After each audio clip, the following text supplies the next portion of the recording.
Hello everyone! For today's video, gawa tayo ng aloo kebab.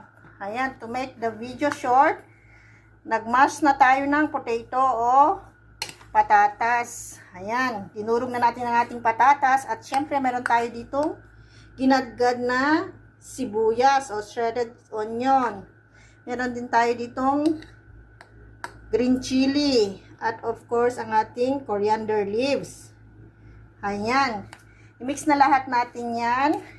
Okay. Lagyan natin ng curry powder. Sa mga optional lang naman sa may gusto, pwedeng kahit wala ng curry powder, asin lang, okay na. Speaking of asin, salt. Ayan.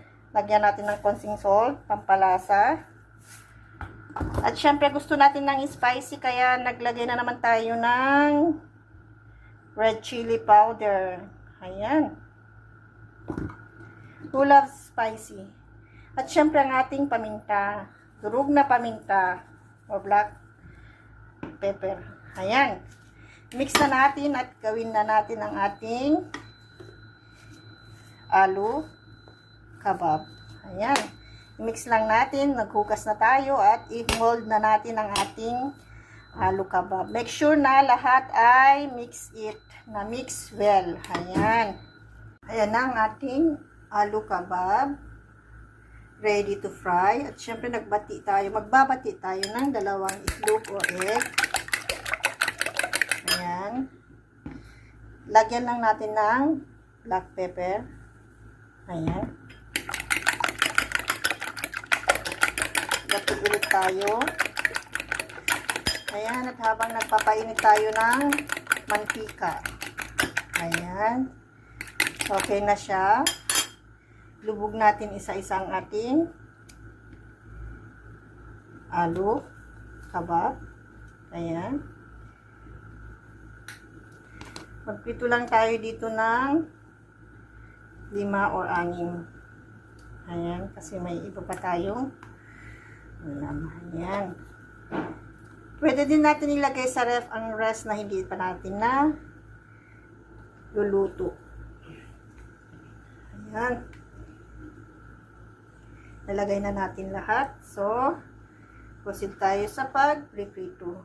Ayan, mainit-init ng ating kaunting mantika. Hindi kailangan ng masyadong maraming mantika. Ayan, lagay na natin ang ating aloo paratha. Ayan. Aloo paratha. Aloo kebab. Sorry na po. Ayan. Ayan.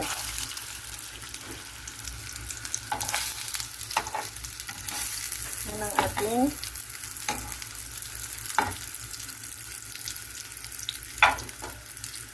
yan. Konting prito lang.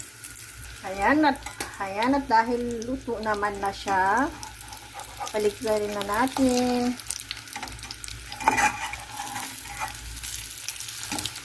Ayan. Hindi na kailangan masyadong luto siya kasi luto na siya dati. Ano yun? Ayan. Lutuin natin ulit ng konti ang ating aloo kebab. Ito na yung ating aloo kebab. Medyo brown natin siya ng konti. Ayan. Hanguin natin.